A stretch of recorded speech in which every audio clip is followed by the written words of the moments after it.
Good afternoon, ladies and gentlemen. This is the third and last panel of the day. Please take your seats. Fasten your seatbelt, bring your seat in the full upright position. We're departing. Our trip is going to be about 90 minutes, and we're leaving to Asia. My name is Benedikt Seemann. I'm with Konrad Adenauer Stiftung's headquarters, namely with the Asia Pacific Department, and I have the honor to be invited and moderate and chair this panel because previously I've been posted in Southeast Asia, in the Philippines to be precise, so I'm very, very interested and following closely the rise of extremism and the spread of militant groups in Southeast Asia and Asia overall. I have the honor of chairing the panel that is growing bigger and bigger. First we had 2, then 3, and now 4 distinguished experts. So, and as I promised, we're going to Asia. But first we will start with geographically the connection between Europe and Asia, so to speak, and that is Turkey. We have with us today Dr. Serhat Erkman from the Gendarmerie and Coast Guard Academy in Ankara. And Dr. Erkman, the floor is yours for your presentation. If we all stick to 15 minutes, we have half an hour of Q&A. So good luck. Great, thank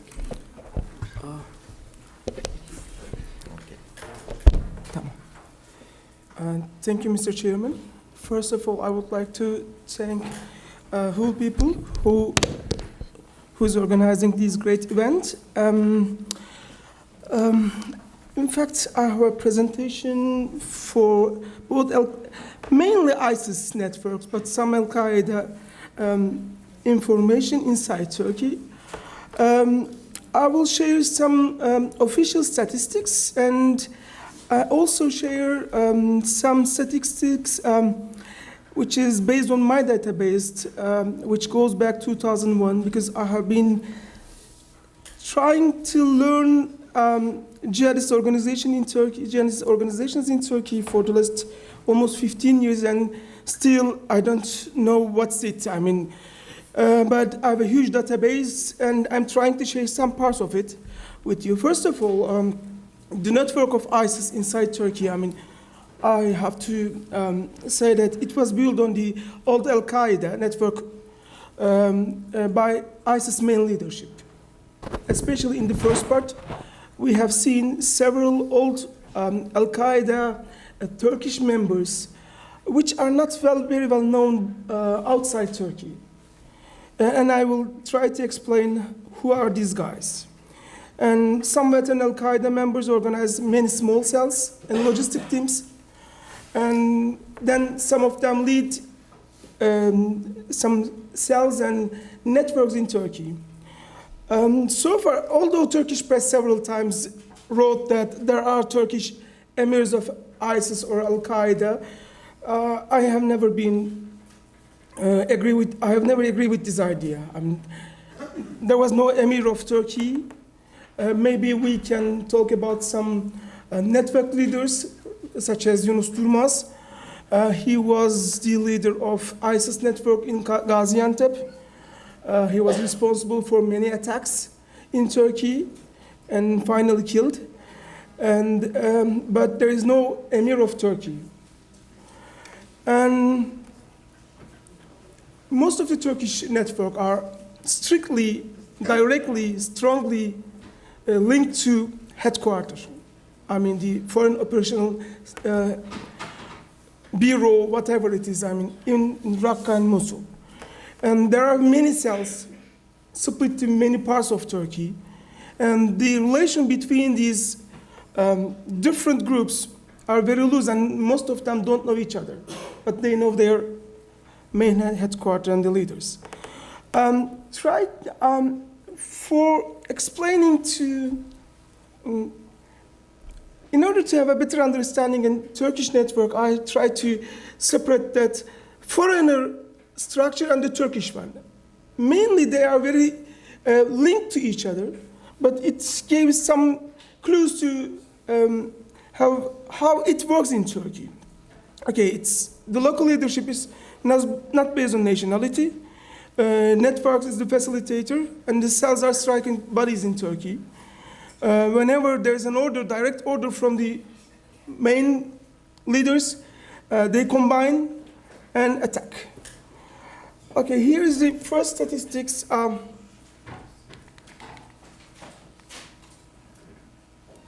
Yes. This is the official statistics released by Ministry of Interior Affairs late 2016, the first one, between 2011 and 2016, and only 2016. And in these numbers, you may see that in the 5 years, Turkey detained more than 7,000 people. But in these statistics, it is said that it is whole ISIS, but we know there was no ISIS in 2011. I mean, for whole jihadists, they call it. And for 2016, it is 3,300, I have to use this one, 3,359. And for 2017, it is more than ever. It's 4,857.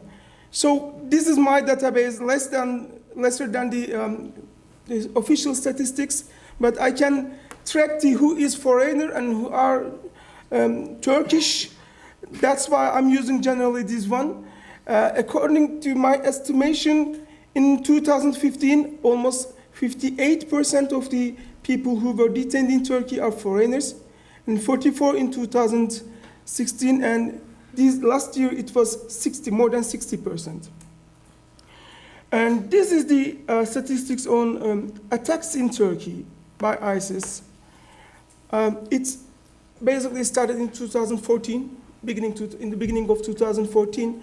But again, I don't want to give in too much detail.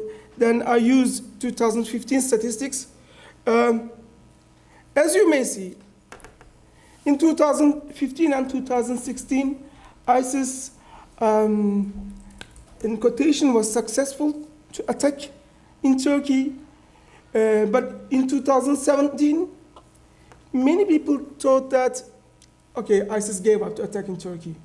But frankly, it was more than 2015 numbers. But they failed, except Reyna case and one assassination I think, in Suruç or Gaziantep. Who committed? Okay, who committed these attacks? In 2015, 7 Turkish cells, 2 mixed, whenever I mix, I mean Turkish and the foreigners mixed cells, and the foreigner cells.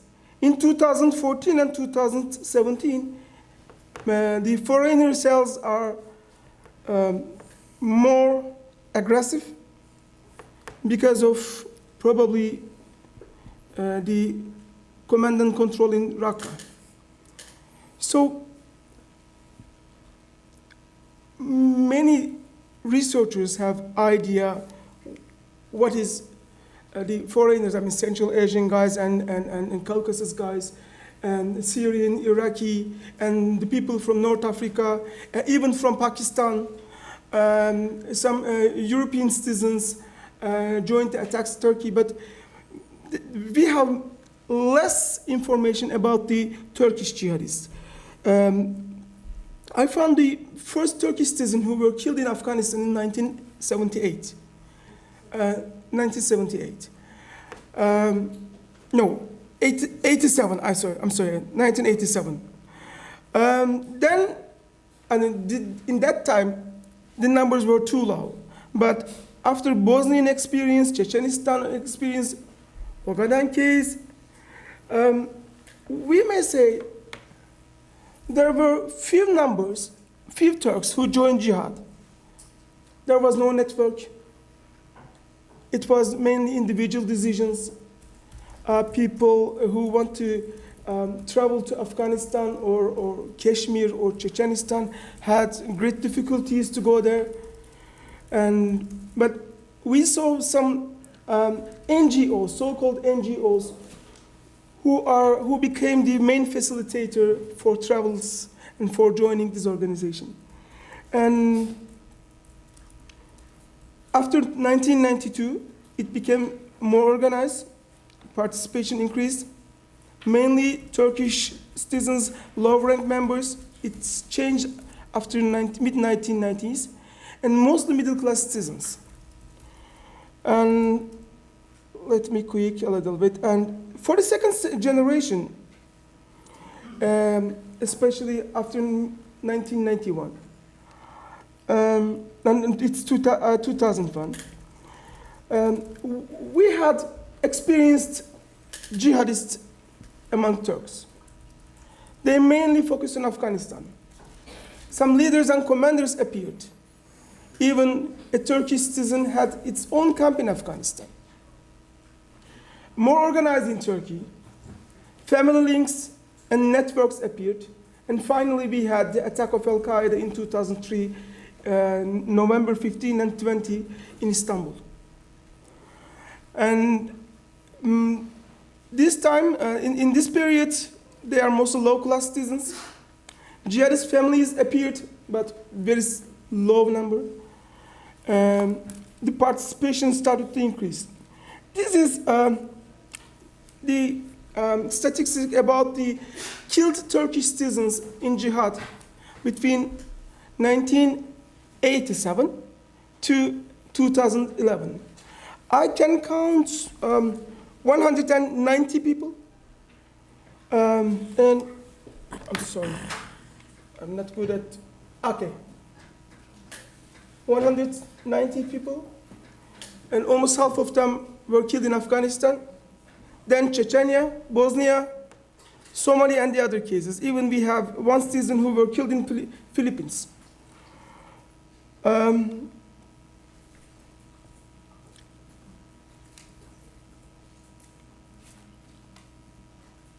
Okay, it's time to come the Syrian civil war. In 2012, only 6 Turkish citizens were killed, as far as I get from the open sources. It was very easy to list as cities. And then, the next year, this is 2013. Not known mainly means ISIS, but I am not sure. That's why I wrote it as not known. And in 2013, naturally, the Al-Qaeda members were higher than ISIS, but I'm trying to, please check these numbers because it is more important. In 2013, the people who were veteran jihadists and recruited in NGOs were higher than the others. Few new recruitment. Then the next year, the number of Turkish citizens in Al-Qaeda and ISIS who were killed during fighting, almost same. I'm sorry. And the new recruitment increased, not known again increased, because probably they are with ISIS and new recruitment, and veteran jihadists, number of the veteran jihadists decreased. Year by year, Al-Qaeda lose its power, network, base inside Turkey to ISIS from 2014 till today. And here is 2015. It's completely changed. The red one is ISIS. And new recruitment is 71. Not known again.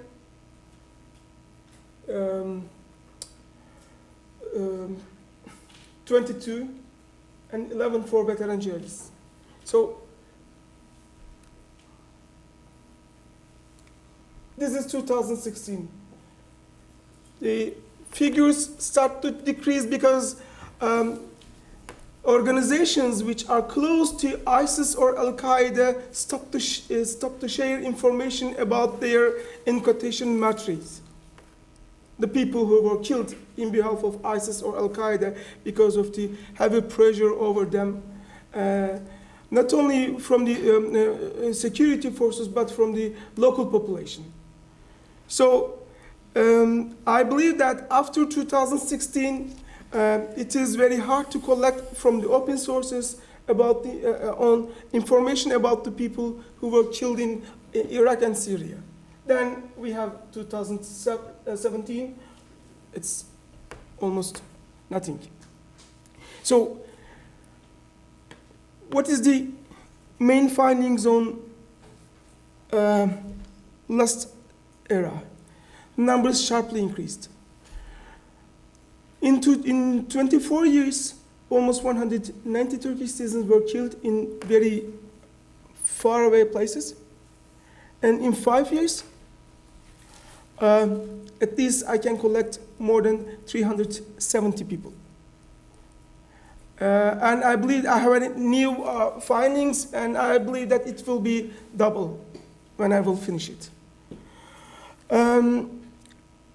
ISIS dominated the recruitment process, more and lethal attacks in Turkey, but Nusra presence is noteworthy, and jihadi families dramatically increased. We have several families still in Iraq, ladies and some children who went Mosul mainly, and Tel Afar, and they cannot come back to Turkey. They are still in Iraq, and 16 of them were sentenced to death. By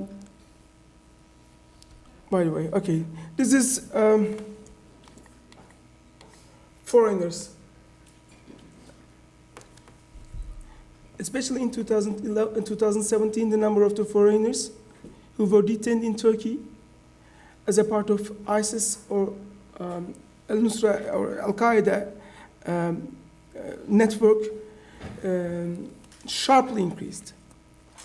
First of all, the ISIS organization has, and it has not including the foreigners. They generally act together. However, in some cases, in very exceptional cases, some attacking teams, let's say, these striking cells, we may face only foreigner cells.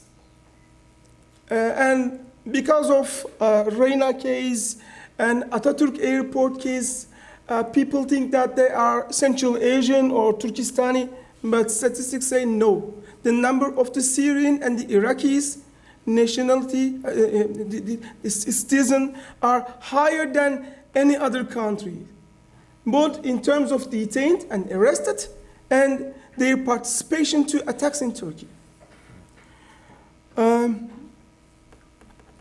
Well, what kind of foreign fighters we have in Turkey? I know this is not a good term, but I can call some of them as ghosts. They cannot, some of them want to come to lands of Khalifa. Because of the border security, they cannot go in. And they cannot go back to their home country. Or some people went to ISIS territories. And in a way, they came to Turkey, and they want to come back to their hometown, but they cannot go back because the security forces are waiting for them. So the only option for them is hiding somewhere. This place is Turkey. And ISIS can recruit more people among these, and it's day by day, the threat which is coming from this community is higher. The second part is they are recruited in Turkey, many people.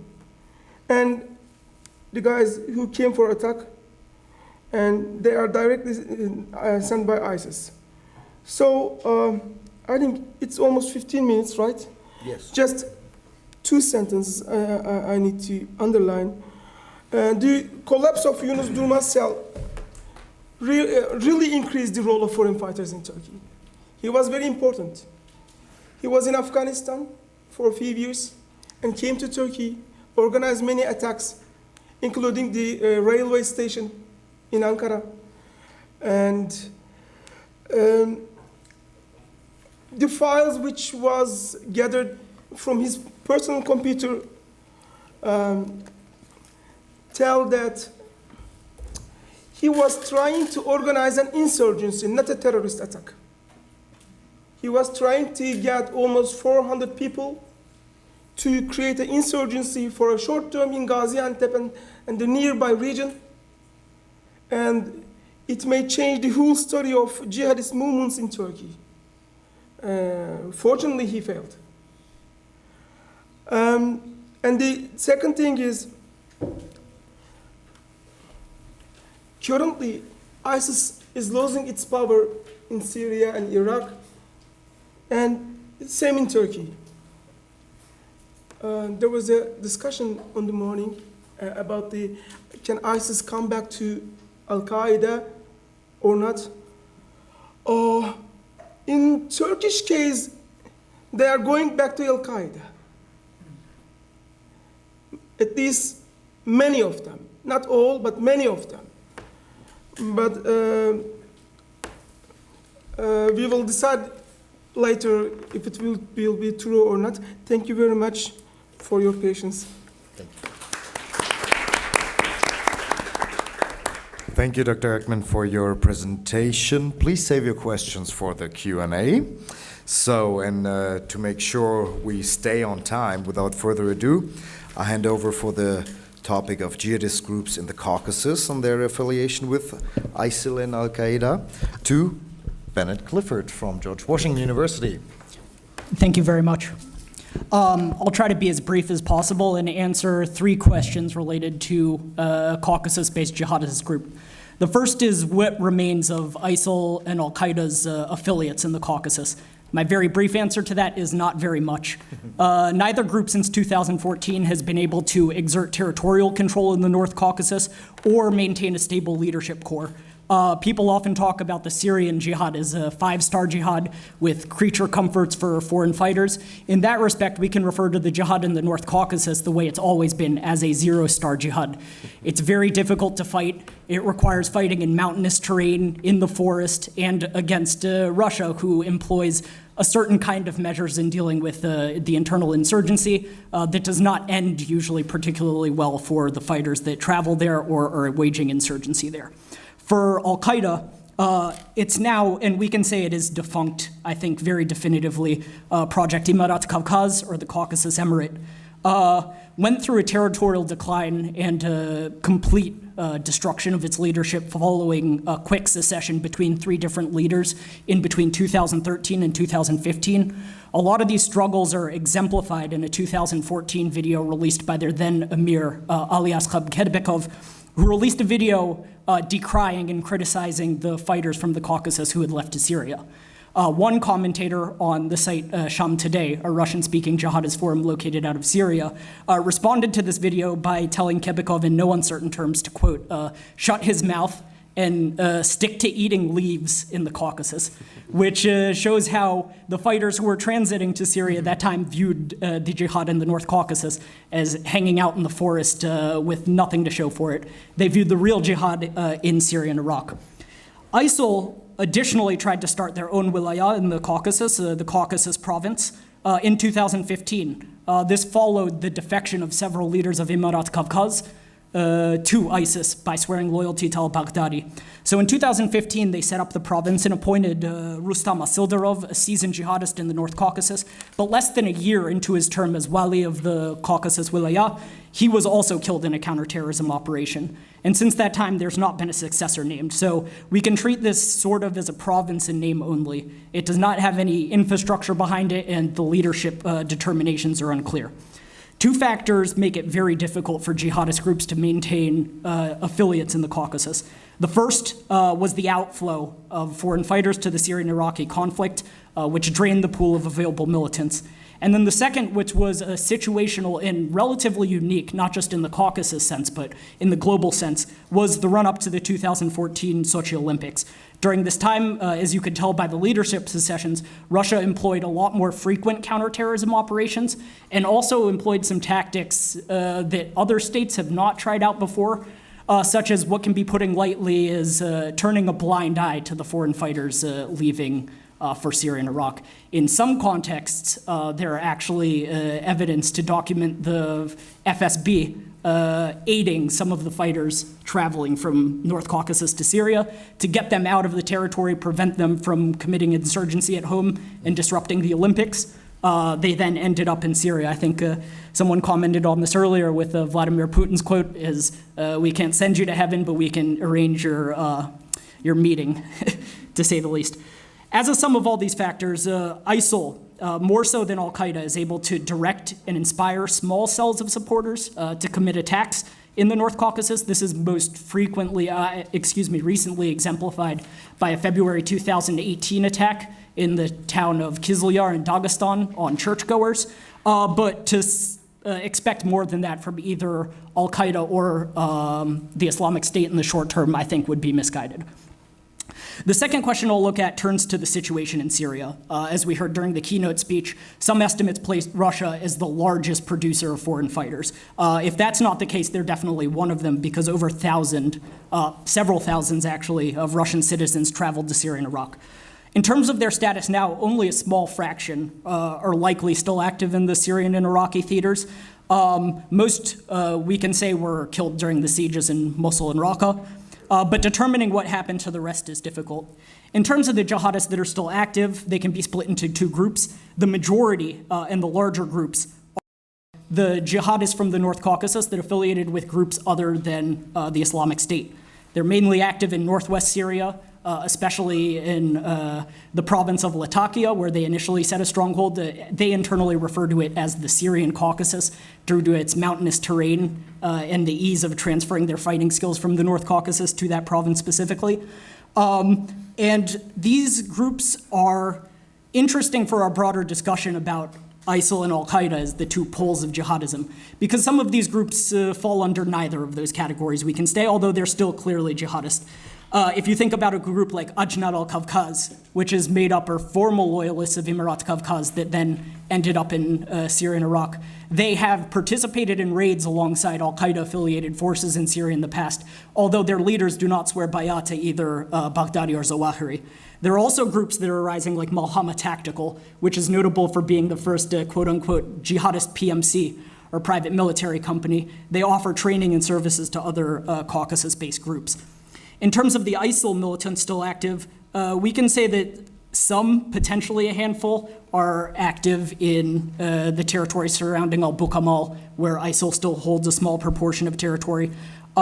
There's an additional problem for leaders in the North Caucasus that hundreds are currently imprisoned, mostly in Iraqi prisons. And there have been some efforts on behalf of governments in the North Caucasus at the Republican level, not at the federal level, to bring some of these imprisoned militants back home. Ramzan Kadyrov, the head of Chechnya, has an envoy of Chechen descent in Syria, Ziad Sabsabi, who manages a lot of these affairs. But in terms of the rest of the ISIL militants, I think a lot of them fall into the category of what Dr. Erkman described as ghost fighters, as having transferred onward to a third country. What we can say is that there have been individual reports of specific fighters ending up in Afghanistan and also in ISIS's Sinai province. However, I would not take these signs as evidence of a full-scale mobilization.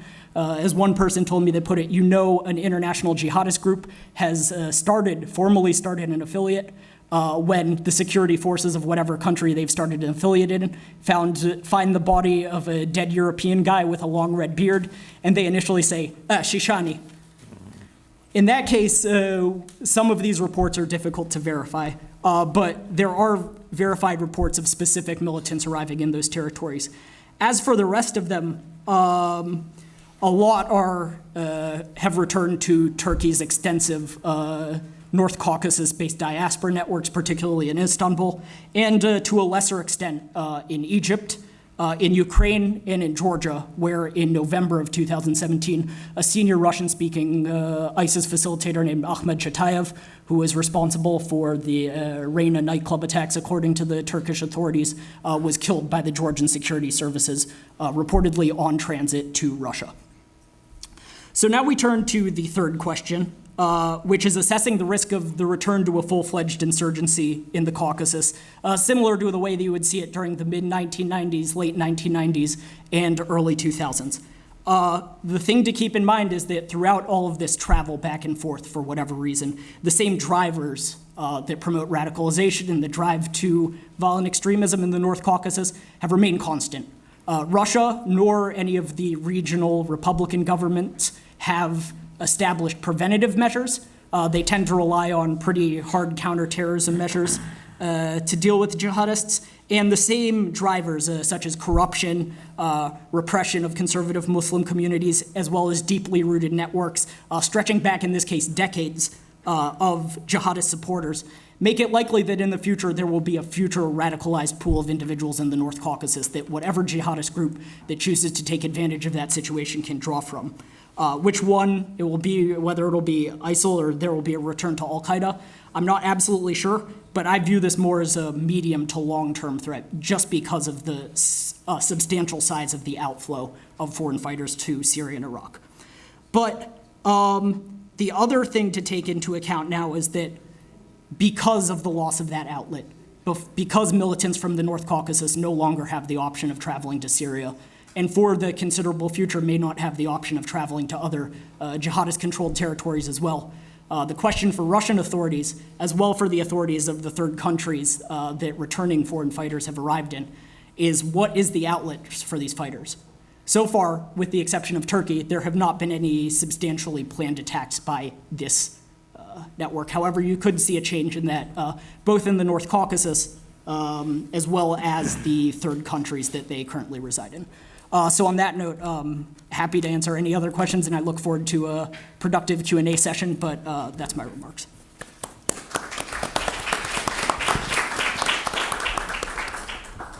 That was incredibly efficient. I thank you very much.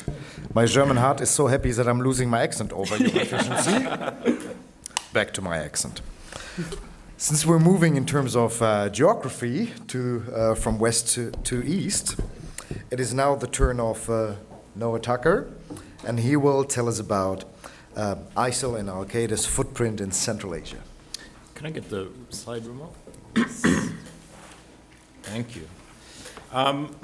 So I'm going to sort of apologize a little bit ahead of time because I'm going to give a presentation today that is quite different from all of the other presentations that we've had so far.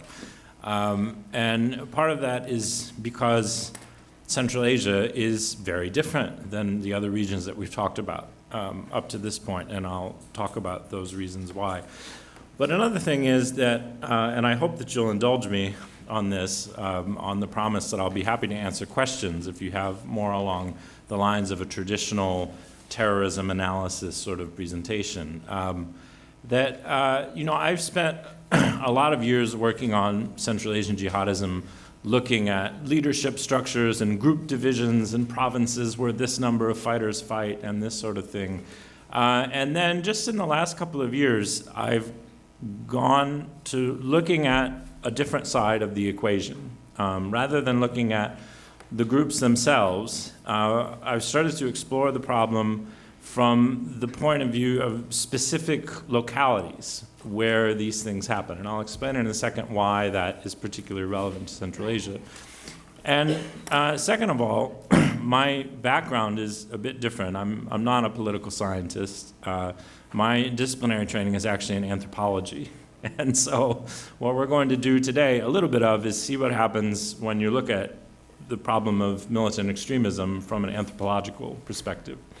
And so we're going to get very close in on some small cases from which I realize, of course, we cannot generalize, but I think that it might be useful to look at a depth of extreme granularity to see how did this movement unfold in a single community.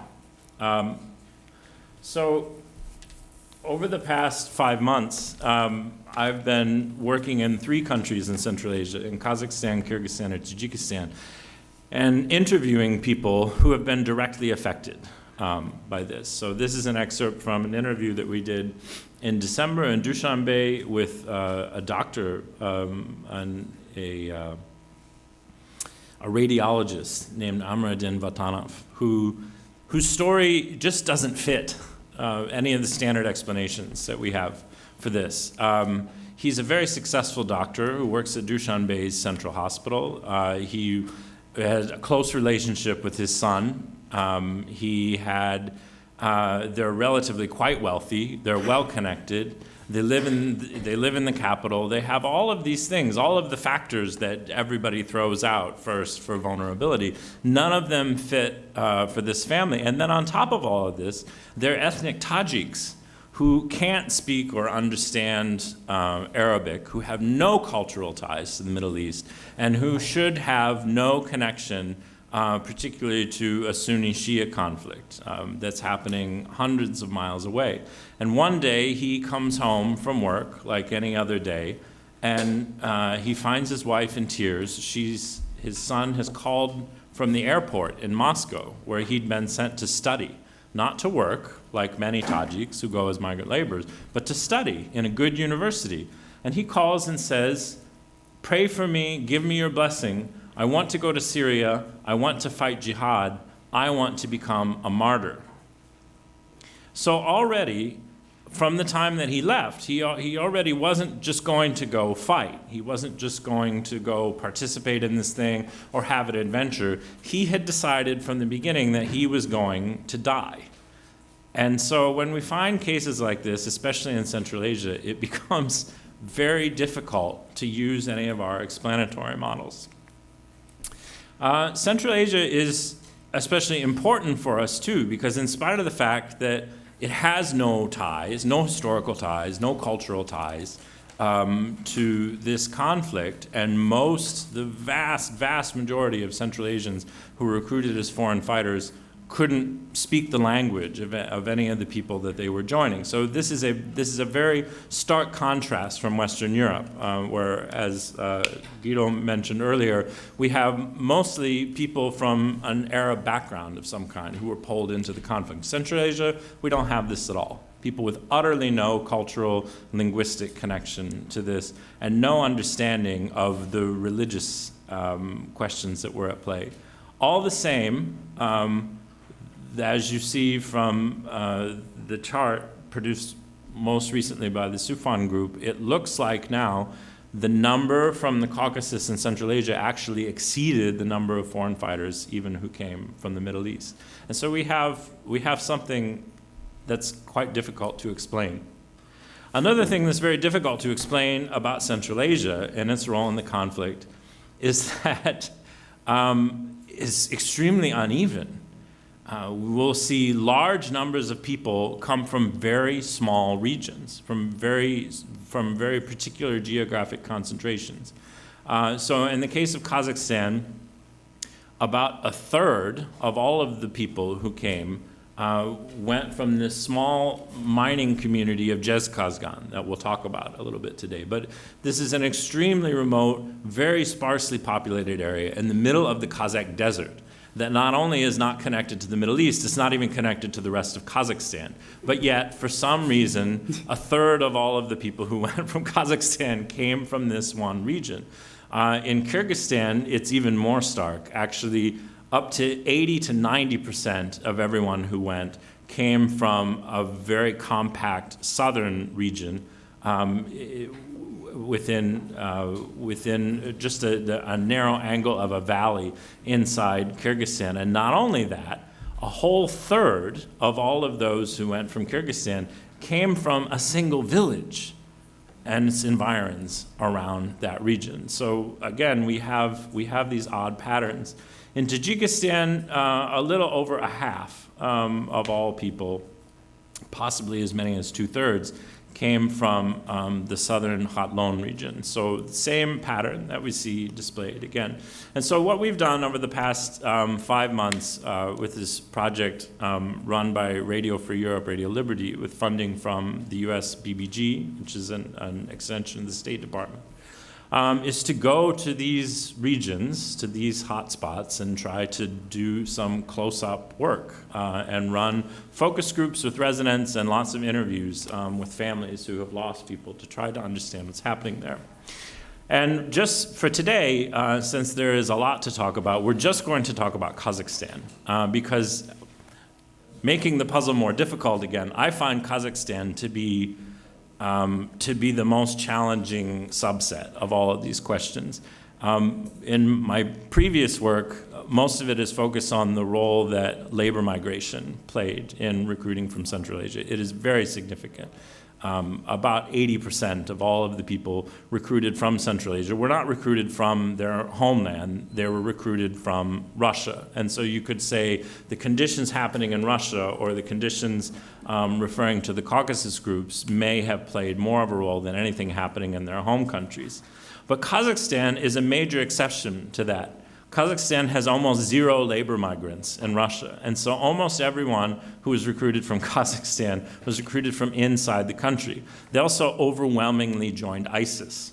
While there's almost a 50-50 split in the total regional numbers between AQ and ISIS, 95% or 99% of all of those who went from Kazakhstan came from their own country and specifically joined ISIS. Kazakhstan is also by far the wealthiest and most economically successful country in Central Asia. It has a GDP that is greater than the combined GDP of all of its neighbors. So there really is no competition. And it's famous for, this is a picture of Astana, their new capital city, that they've built from nothing in the past 20 years out in the middle of the Central Steppe. So Kazakhstan is making these amazing leaps forward, and yet at the same time, it has an outflow of jihadist foreign fighters, specifically to ISIS, that is per capita larger than most of their neighbors. And then when you consider the Turkish government kindly shared the statistics for the number of Kazakhstani citizens that were turned around in Turkey, we go from 600 or so who they will admit participated in the conflict to 2,000 who were turned away at the border trying to get to the conflict. So at this point, their numbers exceed the numbers that we have for Uzbekistan or Tajikistan, the countries that we normally associate with jihadism. Kazakhstanis also became some of the international poster children for ISIS. Most of you are probably familiar with this video, and I don't need to elaborate too much on it. In which a 10 or 11-year-old boy is purportedly executes on video what they say is a Russian spy. The reaction to this inside Kazakhstan was overwhelmingly disbelief. No one believed that this was real. There were so many conspiracy theories about how this had happened. Obviously, he wasn't really Kazakh. Obviously, this was all a CIA plot, and this was made in Hollywood. Obviously, this was all just an attempt to make Muslims look bad or make Kazakhs look bad, like the film Borat or something like that. It just really was not taken seriously, and still is not taken seriously in most of Kazakhstan. And this is another reason why we're talking about this today, because they're not taking this issue, in public at least, very seriously. They're in a state of general denial about this. And so here's where we'll go forward, back to Jezkazgan,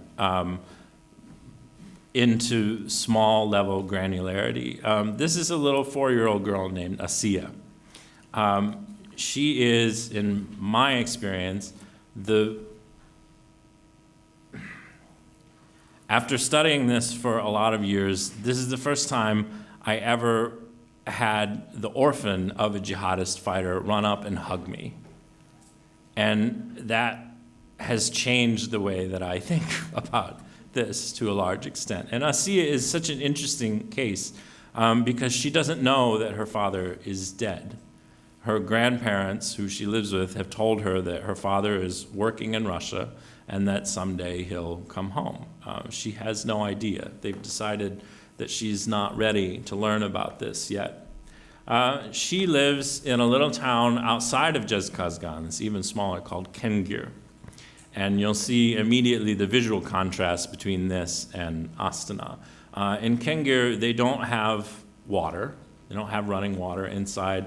They have to bring buckets from large containment tanks that they truck in. They can't even, the ground is so polluted that they can't pump groundwater.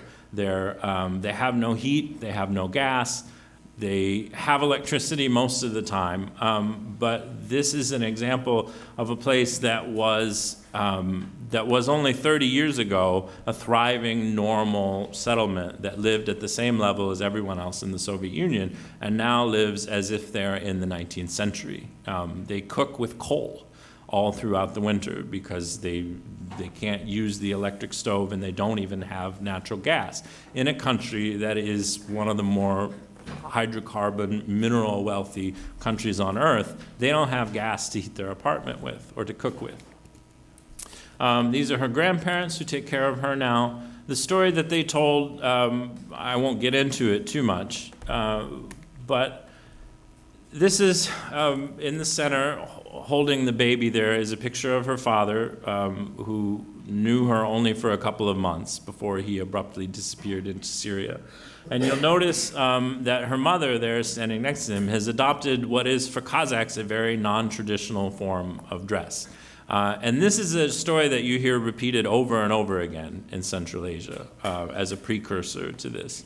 Usually people were not practicing Muslims at all, and then one day they become converted into what they refer to as some sort of new sect. And they begin to behave differently, they begin to dress differently, they begin to act differently, and differentiate themselves from everyone else around them.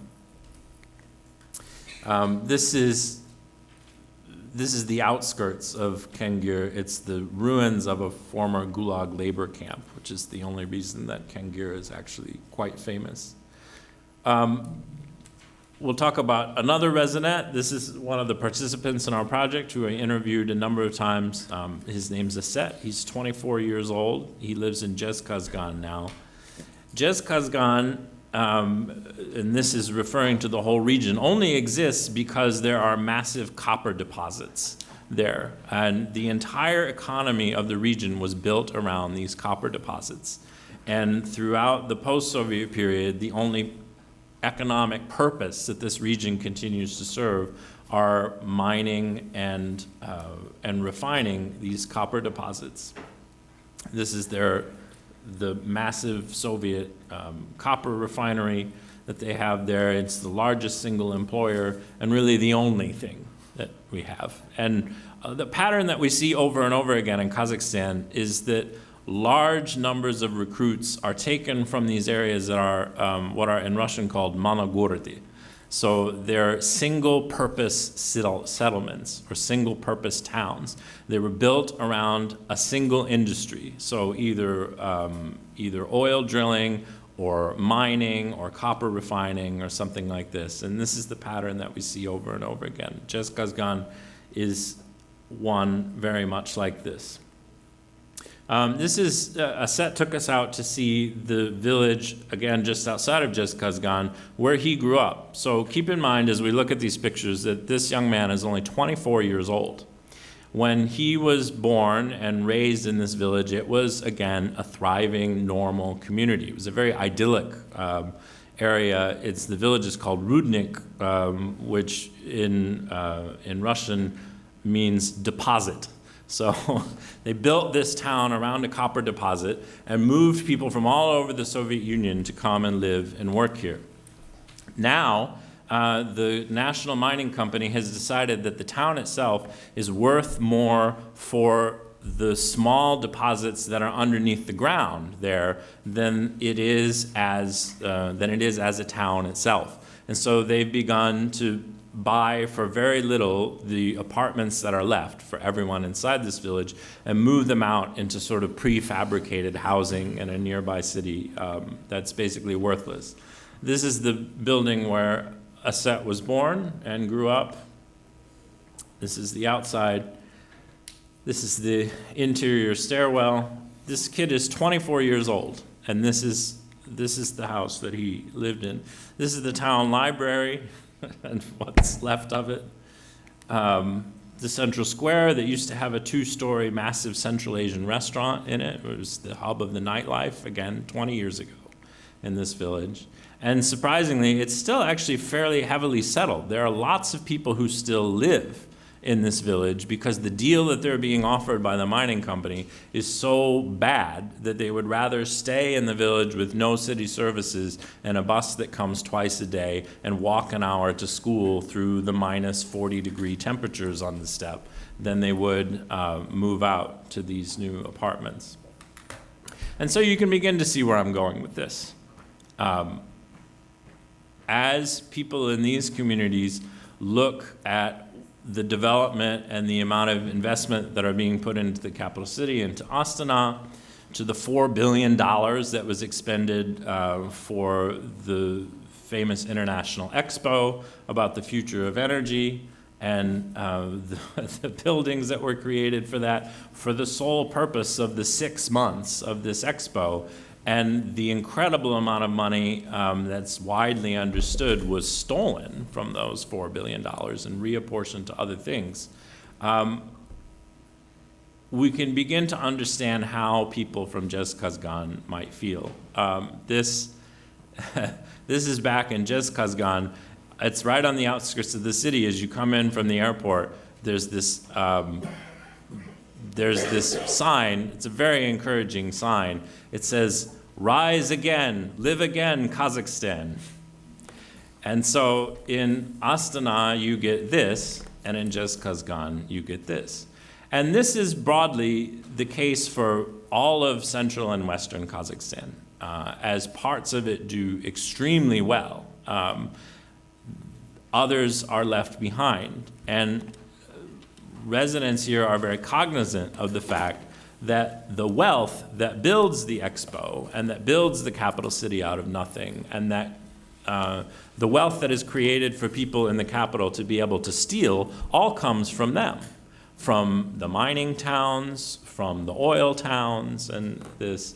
And so we go back to, again, the appeal that ISIS makes. And one of the things that I found interesting in listening to a lot of the other presentations today is how different the ideology that's presented to Central Asians is from everything else that we've talked about here today. Because for Central Asians, the idea that there's a glorious war between the Sunnis and the Shias that they're somehow implicated in means absolutely nothing. I did, in Aravan, in one of the other regions that was particularly affected, that small village in Kyrgyzstan, where I said a third of all of those who went came from. We ran focus groups there last year, and as an experiment, I asked people whether they knew if they were Sunni or Shia, and most people actually didn't know. They couldn't answer the question.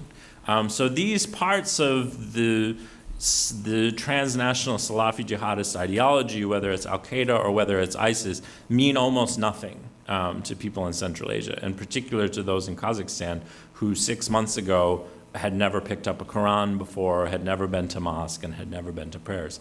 But the ideology that translates well for them works in 2 points. The first is a message to people that you don't belong in your own society. So they specifically target people who are marginalized for their religious beliefs, activities, or ethnic minorities. This is the case in Kyrgyzstan. If you're curious about the difference between 80% from the south as opposed to 20% from the north, the south is where ethnic Uzbeks live. And those numbers work well in between. Ethnic Uzbeks have been almost completely eliminated from Kyrgyzstani politics. And so it's not perhaps a surprise that they are overwhelmingly represented in the numbers that go to fight in Syria. In Kazakhstan, what we see, it's easy to make the connection, I guess, when you see the stark difference between the lives and the daily lives of people in Janaazen and the people in Astana. When someone tells them, you don't belong and no one is looking out for you, then that's a message that resonates with them. We would talk about it in the West, I think, or in the United States in terms of inequality. But this gets translated in a way that is surprisingly effective by the Russian-speaking ISIS spokesman and their Kazakh ISIS spokespeople into terms of injustice. So where we might see inequality, they're able to articulate an argument about injustice that has been very effective in these areas. And then the second thing that they tell them is that you cannot actually be a Muslim in the place where you're living because your government won't let you.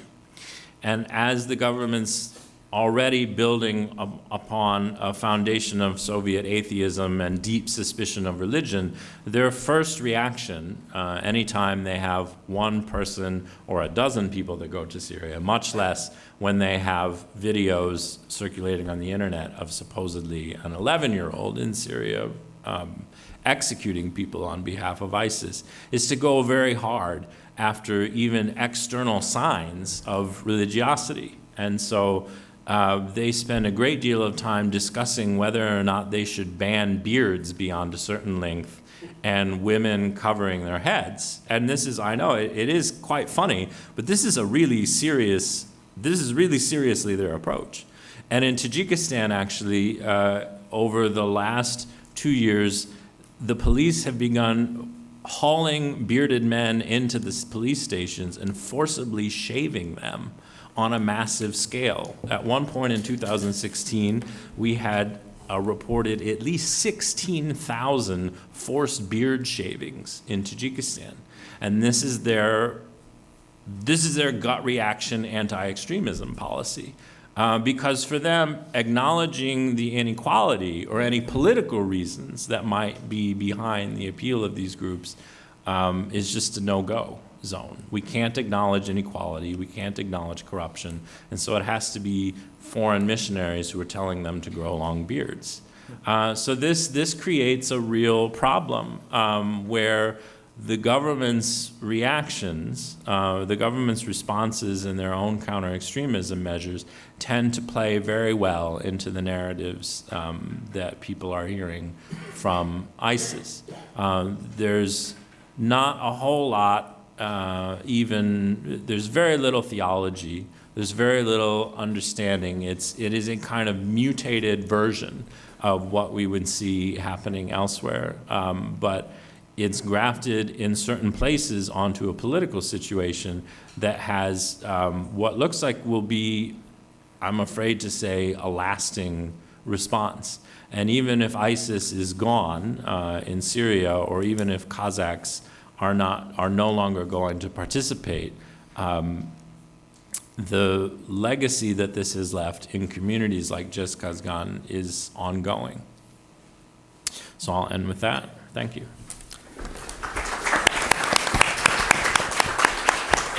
Thank you very much. And by the way, there's no need to explain yourself for not being a political scientist. Yeah. I think the point of view from an anthropologist is very much appreciated and refreshing for us. So last and certainly not least is my friend Dr. Singh sitting next to me, who will talk to us about ISIL and Al-Qaeda affiliated groups in Southeast Asia. Yeah, thank you. First, thanks a lot. Thanks for having me. In fact, the last 4 or 5 minutes of Noah's speech actually resonates a lot with what is happening in Southeast Asia, despite the fact that the largest Muslim nation is based in Southeast Asia. And there are 2 other Muslim majority states in the region. So it's interesting that eventually what is the real traction for people to support ISIS, or for that matter, even Al-Qaeda. Number 2, the second caveat actually is, if you're talking of transnational groups, in this case, I mean, by the way, when you talk of terrorism, there are Sikhs, there are Hindus, there are Christians, there are Buddhists, and you can have the whole gamut of them.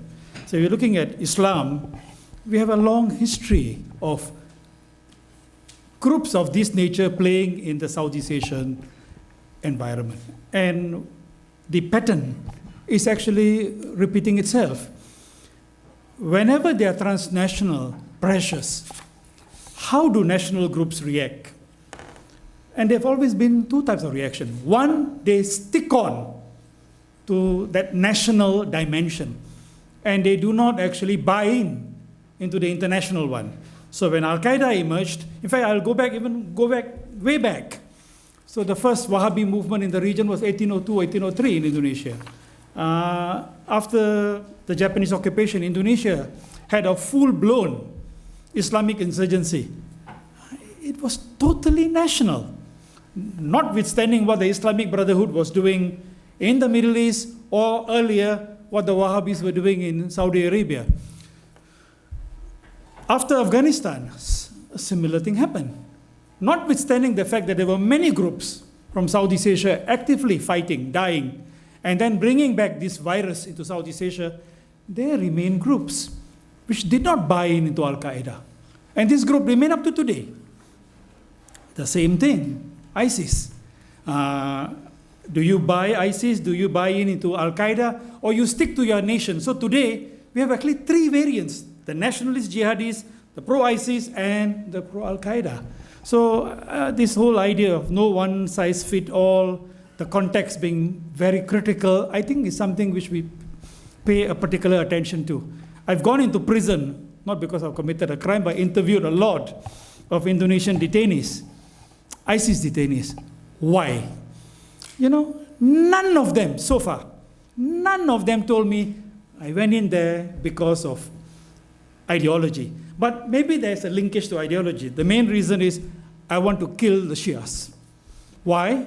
Because the recruiting videos and the face-to-face recruitment takes place is what Assad is doing to the Sunnis in Syria. I think it's a very much more powerful message. And that's one of the reasons why a lot of Indonesians who are there now, even still there now, I think the original impetus, if I ever have a chance to talk to them, I will be very, very, very doubtful. It was actually that high-level ideology. Because Indonesia is a nation of syncretic Islam. In their Islam, they have Hinduism, Buddhism, and Animism. I'm a Sikh, I'm half a Muslim. Same thing, same thing. So I think that's where I'm coming from. The next thing is when you look at ISIS and Southeast Asia, I'll go through my slides very fast. There are actually four types of concerns or reactions. One, today we have got more than 1,000 fighters from Indonesia, Malaysia, Singapore, Philippines. A bit of Rohingyas who are in Syria, Iraq.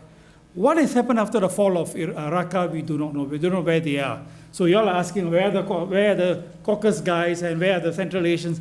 Where are the Southeast Asians? We do not know, including some very, very powerful, charismatic leaders whom we fear. So that's one. So ISIS fighters out there. In the case of Al-Qaeda last time, they fought there, they came back home, then they established the organization called Jama'ah Islamiyah, which is still around. Now, they went and fought first. They are actually yet to set up a specific ISIS-centric organization, except what happened in Marawi. The most dangerous ISIS organization is called Katiba Nusantara, which means ISIS organization for the Malay-speaking world. The commanders are still there, and most of the most lethal fighters are not back yet. Where the hell are they? Where are they? Cannot be in Turkey. Cannot be in Syria. Cannot be in Iraq. Where are they? I mean, it's a $6 million question. So this is one group. The second group are the returnees. And the returnees are those who were sent back by ISIS because they are injured, sick, or to penetrate, infiltrate into our region. Those who were considered as failures, and those who escaped, as well as those who were deported from the Turkish border. The third group, and these are the guys who did all the bombings except the one in the Philippines. And these are the inspirees. They didn't go out of Indonesia or Malaysia or Singapore or Philippines. They sat down and they got caught and they got bought in by radicalization, mostly online. And many of them made some silly bombs where succeeded in killing themselves and killing most people. But they wanted to show cause. And we have got what I call these inspirees. And finally, and that was new, that was after Adnani, and I think yes, we've been hearing since morning, since 2016. If you cannot come here, do it there. So a lot of what I call a whole of terrorist networks. In fact, I'm just coming back from Manila. We had a 5-day massive inter-terrorist group collaboration meeting, which was fantastic. So 27 groups, later on you'll see, in fact more, got together in southern Philippines and decided to replicate Mosul and Raqqa in southern Philippines. They succeeded for holding the territory for 5 months. And that was the first of its kind in the region. That was the second try. The first try was Indonesia. They failed. The military bashed them up. They did in Marawi, and now we are waiting for the third one. And we just hope it is not because of the blunders of the Myanmar government, which succeeded in, I think, creating a Guinness Book of Record. In 5 months, they succeeded in creating 700,000 refugees through sheer ethnic cleansing. And well, nobody is doing anything. So there you have your recruitment, basically. So ladies and gentlemen, I will say no eulogy, please, because the fight is still going on. February 2018, February 2018, February 2018. If you think this is bad, look at this one. 44 kills, 25 killed, 8 killed. And these are all pro-ISIS groups. So the firefight is still going on, even though the epicenter have shifted from Indonesia to the Philippines today. But the number of detention, the largest number of detention, 372 as of yesterday, is in Malaysia. Malaysia, more deaths from Malaysians in Middle East rather than in Malaysia itself. No Malaysian killed so far. But Indonesians, they have shot dead a lot of ISIS guys in Malaysia. But total Southeast Asian death in the Middle East is about 110. Wait till you see what happened in Raqqa, what happened in southern Philippines. So pre-declaration of the Islamic State, it was an Al-Qaeda-centric Southeast Asia. Mostly, in terms of green, Indonesia, Malaysia, Philippines, Singapore. Thailand, little bit, the Thais, national. The Myanmaris, national. The Cambodian, national. Okay, so it was Al-Qaeda. This is the fundamental shift since the Baghdadi declaration of an Islamic State. Indonesia still massive. Malaysia, Philippines, Singapore. Myanmar is fascinating today because there are a lot who are pro-ISIS, but at the moment I will still put my eggs, or whatever you call it, all the eggs in the Al-Qaeda basket. I think Anne was talking about AQIS. We think the movement there have been captured by Al-Qaeda and through the Taliban. So we are hearing a lot. One thing actually did not come out in Anne's presentation is the role of states in nurturing terrorist groups. In Southeast Asia, there's none. But I think in elsewhere in Asia, there is an interesting phenomena. You can talk of the ISI and what have you. So who trained these Rohingyas? The Rohingyas have never taken up arms until last year. And it's an interesting group. Okay, the 720,000 refugees came as a result of their second attack. It's a botched attack, not a real attack. Still, they paid a high price. So at the moment, we have got these two groups competing. All in all, if you ask me what is the stand, I will say 50-50 today. Al-Qaeda and ISIS. But Al-Qaeda has a far longer history. I mean, the earlier session.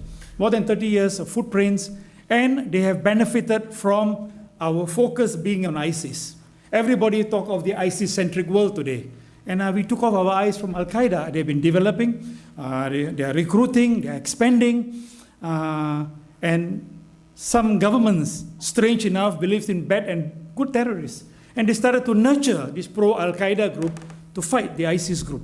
It's happening in the Middle East, it's happening in Southeast Asia. So the question which we were talking about, what after this? Will they merge? It is something I will never discount. In 2016, there was 7 million people demonstrated in Indonesia to bring down a Chinese, Christian, non-Javanese governor who is now spending time in Jakarta. ISIS and Al-Qaeda collaborated. Who said they can't collaborate? They collaborated. So, because Indonesia at the moment is the deal is no shooting. There's a deal, no shooting. So what's going to happen after this, God knows. So there are a lot of groups, you don't have to know, but there are a lot, this is just the menu in Indonesia. This is just in Indonesia. They have a long history. There's a mother which have been nurturing these groups, which was born in 1947. Literally every group you can talk about comes from there. This is called Darul Islam.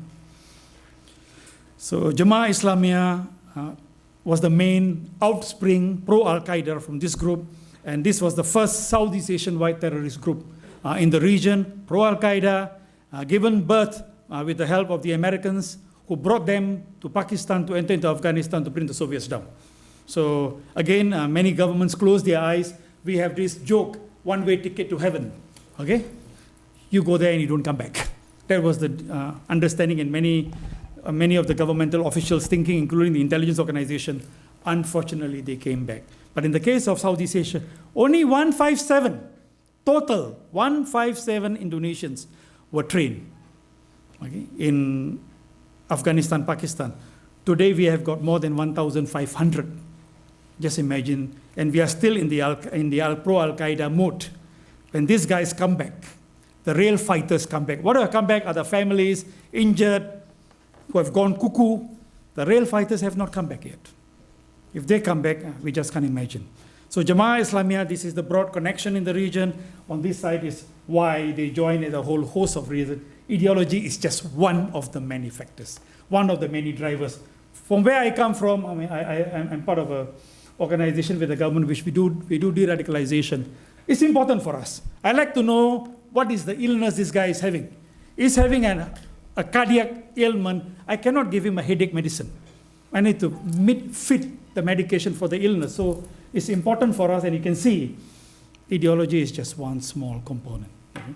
So this is the Al-Qaeda network. This is the ISIS network in the region. Wherever you find the ISIS flag, that's where they're operating. Interestingly, mainland Southeast Asia, Laos, Vietnam, untouched.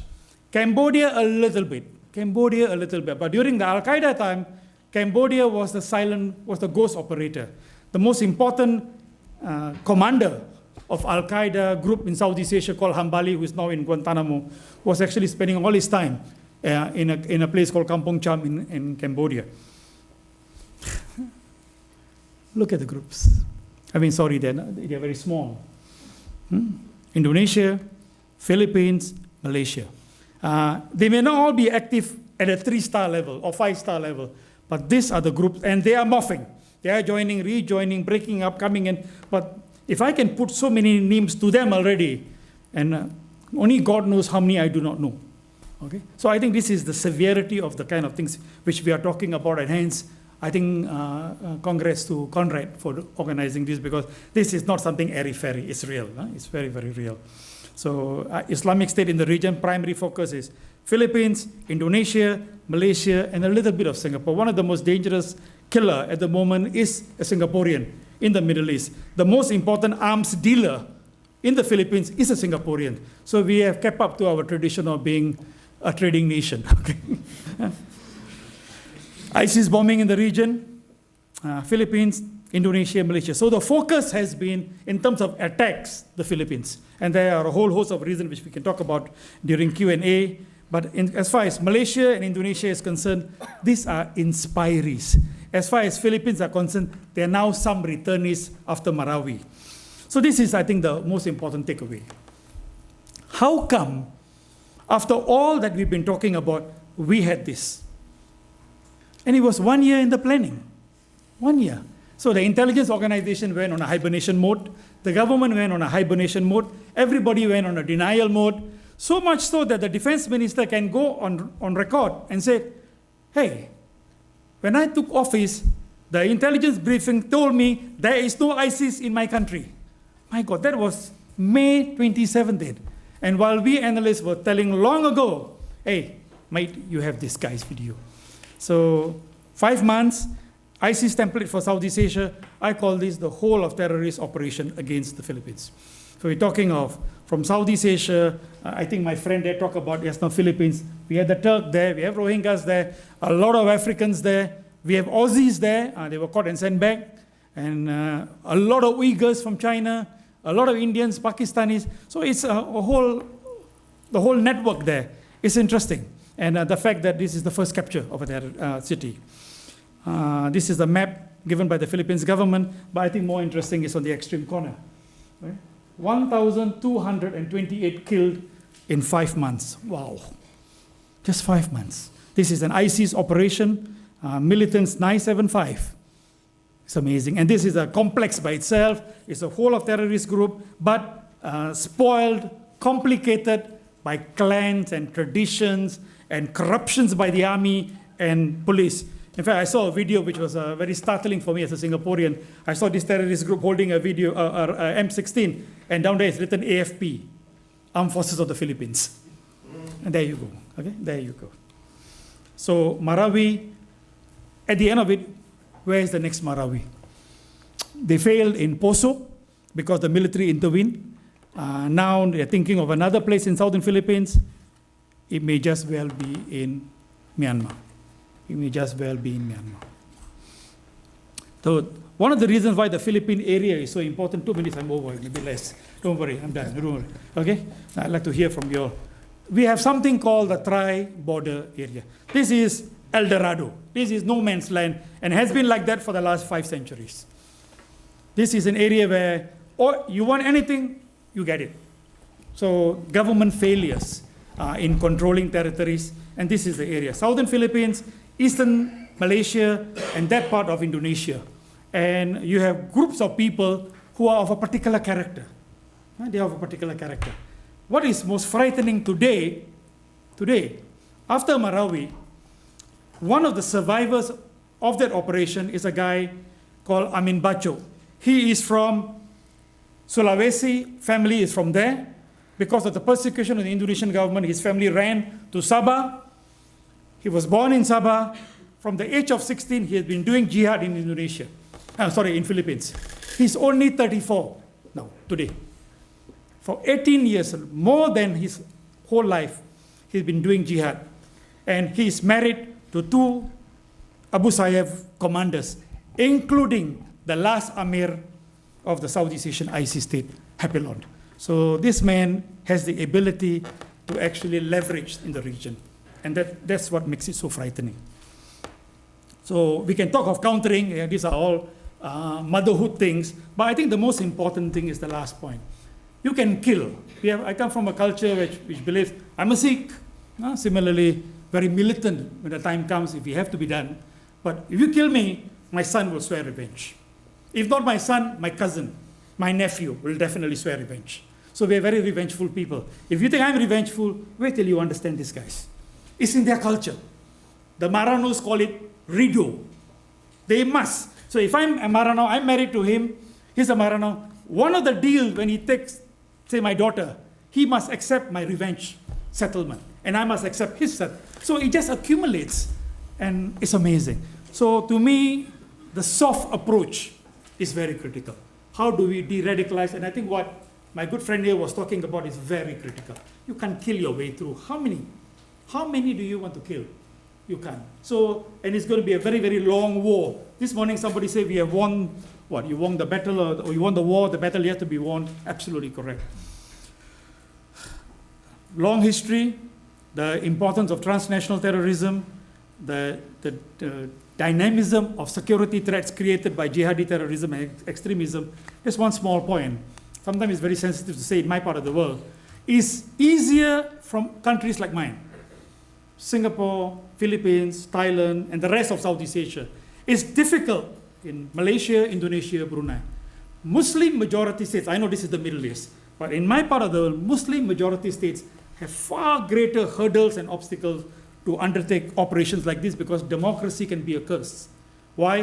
Because all the political parties will immediately say, this is not anti-terrorism, this is anti-Islam, because of the long history of authoritarianism which we've been through before. So it creates a lot of problem. Southeast Asia is a very critical node in this global thing. I think Al-Qaeda and ISIS have been able to mine the fertile ground, but there are no reversals. They may be, al-Baghdadi may have disappeared, Osama may be dead, but the threat remains here. The threat remains more. In fact, now our fear is even worse. In fact, I'll go down to the last point. It's even worse because we are in the unknown, really. We are in the unknown. And if you believe that we can afford the complacency mode, you're asking for trouble. Why?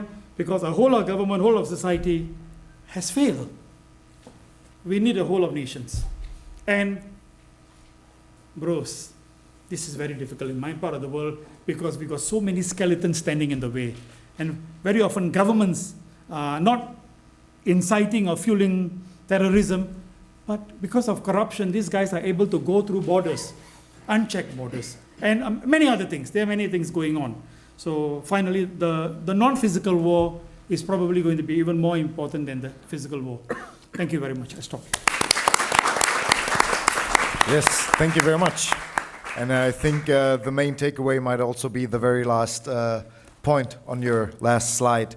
It's too early just yet to eulogize the Islamic State and Al-Qaeda. I think we've seen very clear evidence that they have set up shop elsewhere in the world and they're alive. Good. I have 20 questions and 50 comments, but seeing that we're running out of time, I promise myself not to ask those questions, but leave it up to you. And to make it more exciting, since our attention span is not getting better during the course of the day, we will do it that way. We ask one question, you identify yourself, you tell us who you want to ask, and we ask one question, and it gets answered immediately. The gentleman in the back was first.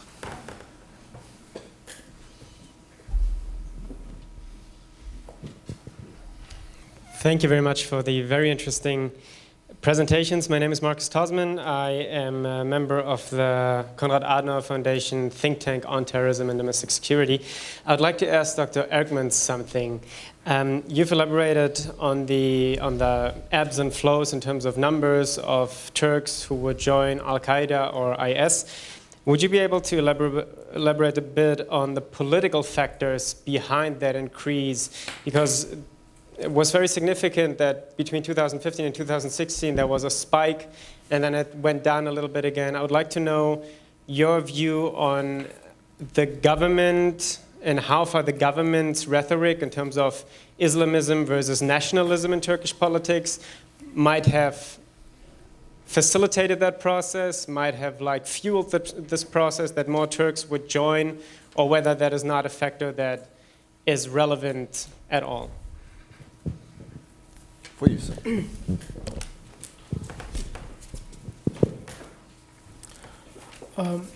Well,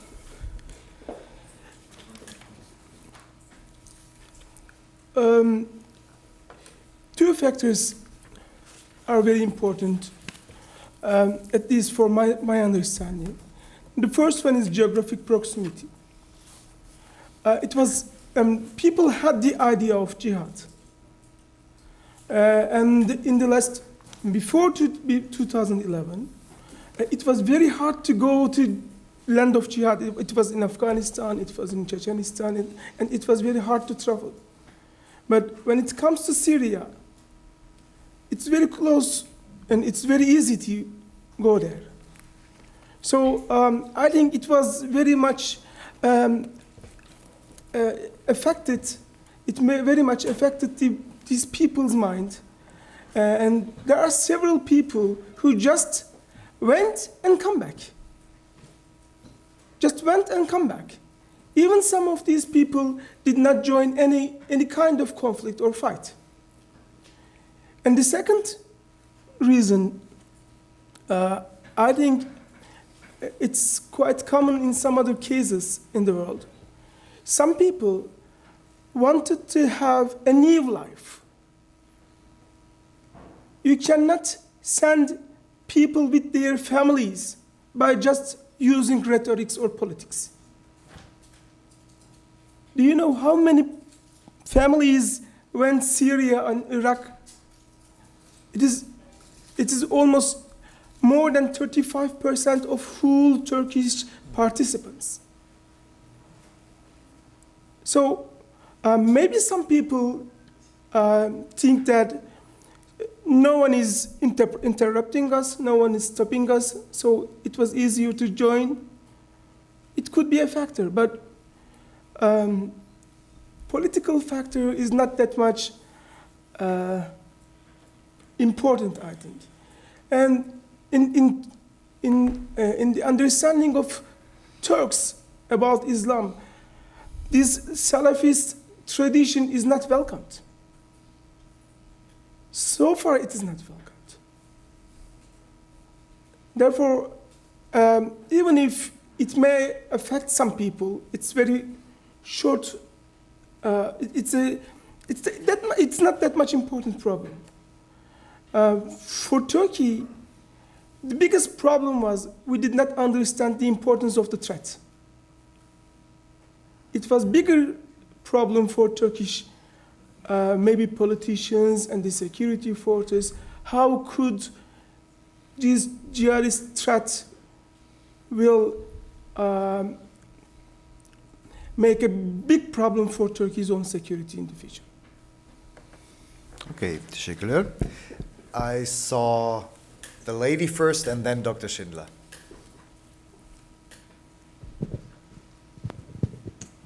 Thank you for very interesting input, all of you. My name is Jenny Gustafsson. I'm editor and journalist. So I spent a lot of time in Bangladesh, and my question is related to this. I would like to address it to Dr. Singh. Even though it's slightly out of your region of focus, perhaps you can just give a little bit, like a small update, because Bangladesh is has one of the biggest Muslim populations. There was this very spectacular attack a few years ago in Dhaka. So just like a small update on recent developments. Thanks. One day. So you'll need one day. I think at the moment, thank you for the question. At the moment, I think the same tensions which we're talking about also exist, pro-Al-Qaeda and pro-ISIS. Number two, the difference is actually the government. I think what the Prime Minister and his group around her are doing is interesting. That's one. They declared war on the jihadis. Look at the kind of people they are hanging behind bars. And one of the reasons is because of the close relations with India. I think the India-Bangladeshi nexus at the moment is playing itself out in the view, in the belief that the Pakistanis have launched an offensive. Okay? So either it's Kashmir or it's through Myanmar. So there is that sort of reaction. So very aggressive. This is one of the most aggressive governments as far as Islamists are concerned. Having said that, I think you know about the situation in Bangladesh better than me. Area of governance, issues of governance have allowed all kinds of groups, especially the JMB, which is the most dangerous group, almost free-fleeting. And their nexus with many of the Rohingyas group is interesting. To me, your question is even more important today in the light of the 720,000 Rohingya refugees. What does that really mean for the kind of things you are talking about, and how will this play out in the context of one, the two iron ladies fighting it out? In Indonesia, Bangladesh politics is the clash of two ladies for the last 2 decades. One have been using one Islamist, the other one bashing the Islamists. But you have a new element today, the Rohingyas. And if you're not careful, this thing can explode into all our faces, because the Chinese are involved, the Americans are involved, we Southeast Asians are involved. And the Rohingyas are underline that, are not innocent anymore. One, there is a homegrown ARSA group, the group called ARSA, which is bankrolled by Pakistan and Al-Qaeda. But even more frightening, actually, linked to that are the 125 to 50,000 Rohingyas in Malaysia and another 180,000 Rohingyas in Indonesia. These camps are penetrated right through their noses by extremist groups. They have been using them to send them to Marawi, send them to the Middle East. So I think it is really a toxic concoction. I do not know how it's going to explode. But at the moment, the pressure is still the government putting it down with the help of India. I do not know how long this is going to last. If she loses the PM-ship, the ball will be turned overnight upside down. And then anything can go. Hence, the focus on your country is very critical, or Bangladesh is very critical. Thanks for the question. Okay, Dr. Schindler, next question is yours. Thank you very much for all 4 presentations. Just one very quick question to qualify this a bit better to Mr. Dr. Singh. One thing that can be said about the Marawi attack was not that it was not only a big symbol, but what happened in the attack, the price was very high. So you had Islion Hapilon killed, the Mauti brothers killed, and Dr. Ahmad Mahmoud killed, right? So the guy with the charisma, the two guys with the influence, and the guy with the tactical and strategic mind. So there really is no leader left to combine these dozens of ISIL groups in the region. Did I understand you correctly that you see Amin Bajo as the possible guy who could try this again? Thank you for the question. I think, I hope you are right. I hope you are right. But the history of Southeast Asia, the experience of Southeast Asia is one guy dying doesn't mean anything. Just one. Number two, I think the fight is between Turafi and Amin Bacho. Turafi is very good in BIFF, but I don't think he has the international connection. I don't think he has the links internationally. And most important, he do not have any links with Malaysia and Indonesia. That makes Amin Bacho a very critical player. The question is, how will he be positioned from ISIS perspective? Is he the successor of Hapilon, or will they put a figurehead, Turafi, but he runs the most important operations? Don't forget, Amin Bacho and Mahmoud were most critical in Marawi because they brought in the money. They brought in the foreign fighters. I think that's why, to me, and there's another thing, Amin Bacho. Amin Bacho has something on his shoulders which no other fighter has. He survived twice. He survived Mama Pasano, he survived Marawi. You show me, who else have that? So he's a survivor. Both of these are great operations, and he have lived on. So he's a ghost. Yeah, it takes a bit of a wizard to be successful in that business, right? I'm afraid this has to be the last question also, and I identify the gentleman up there. Thank you very much for the great presentation. I am Shimizu from the Embassy of Japan. I'd like to ask Dr. Sarhat one question about TIP, I mean Turkmen. So what do the Turkish people think about TIP or those Turkmen groups? So, for example, Kazakhstan, there are no Kazakhstan people in Iraq or in Syria. But when it comes to Turkmen, there are some villages and towns like Tel Afar. So what do you think about those people? I'm not an expert on this issue, but as far as I know, TIP is Uyghur, not Turkmen, right? These are two different communities than each other. Especially the Tel Afar case. In the Tel Afar case, there were some Uyghurs, that's true, but more Central Asian jihadists settled more than TIP in Tel Afar, because I had some connection with Tel Afar. I visited Tel Afar almost 20 times between 2009 and 2014. And Tel Afar had its own jihadist history. Then these two things are different. But if your question is what the Turkish people think about the TIP, mainly they don't know what it is, mainly. And unfortunately, I'm saying to this, but even the Reina case happened, the Reina terrorist attack happened. Many Turkish journalists thought that he was Uyghur. And for a few days, he remained as Uyghur, but he was not Uyghur. So, so far TIP did not attack, or people from TIP, or people close to TIP did not attack in Turkey and in this area. So I think they don't know what it is. But when it comes to different other Central Asian communities, it's a little bit different. Okay. Ladies and gentlemen, I think what's left to do is give our panelists a huge round of applause right now. Good. And I wish we could continue the discussion right now, but actually we can later, over dinner or tomorrow or any time. So I'm very grateful and thank you once more on behalf of the host and the organizers. And I wish you a good evening and a good dinner time later. Thank you very much. Thank you. Very different.